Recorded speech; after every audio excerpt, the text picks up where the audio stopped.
if you get indicted for interfering with a presidential election where you have every right to do it.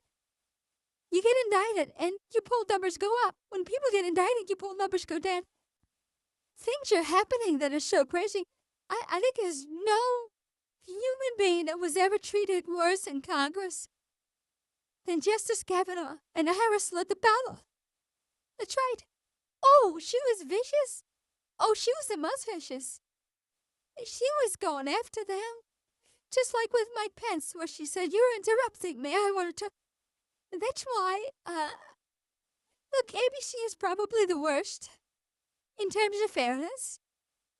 George Flopadopoulos, the people they have there are just terrible. Jonathan Karl, but that's the other one. She'll go to. Now the other one is the head of ABC is her best friend and her husband's best friend too. Than me, but we were having a problem. You had Adam Schiff and all these bad people, including Hillary, and others coming up with this Russia hoax.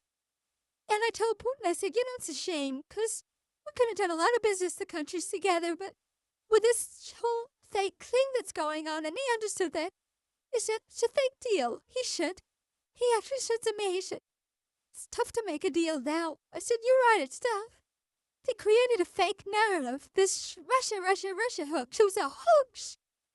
And we could have had a much different relationship with Russia. They also announced they were low on ammunition. When I came in, they announced we had no ammunition. And I said, number one, who's the stupid person saying that? You could tell me.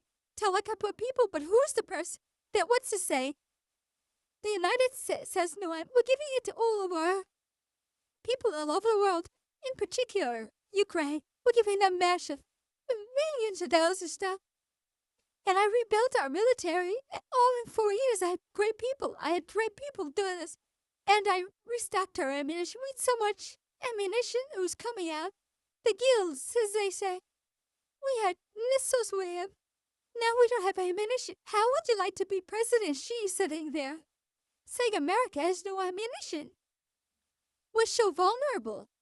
I had to make a decision. Do I want to do this? Do I want to put the wife of the President of the United States and Secretary of State, by the way, do I want to put her in prison?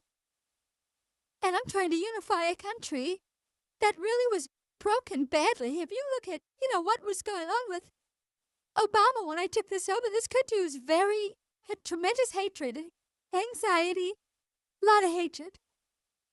And do I want to put the wife of a president of the United States in prison? I didn't want to do that. And then when I get out, it's amazing, actually. It's amazing. And it's such a bad precedent. You're going to think about it differently. I think I think about it differently, and it's very sad, actually. Now, this is the United States. When it came to Hillary, you remember they subpoenaed her stuff, and she bleach pit.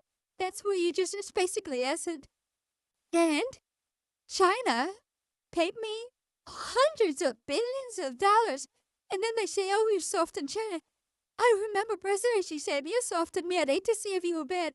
And by the way, Putin said the exact same thing. If you're soft, I'd hate to see you bad. This is a good thing. The press, I should get along with him great. The press would say, oh, he said he gets along with him great. This is a good thing. This is a smart thing. That's how. The American people, I think a lot of them want to know, how do you come by your decisions and how do you manage in the Oval Office? Well, I think that I learned, like I talked about the truckers. I learned about trucks, and by talking to them, in 5 minutes, I knew as much as I'm going to have to know to make decisions that are going to be earth-shattering. The transportation for moving cargo and moving a lot of other things. I learned from having interaction.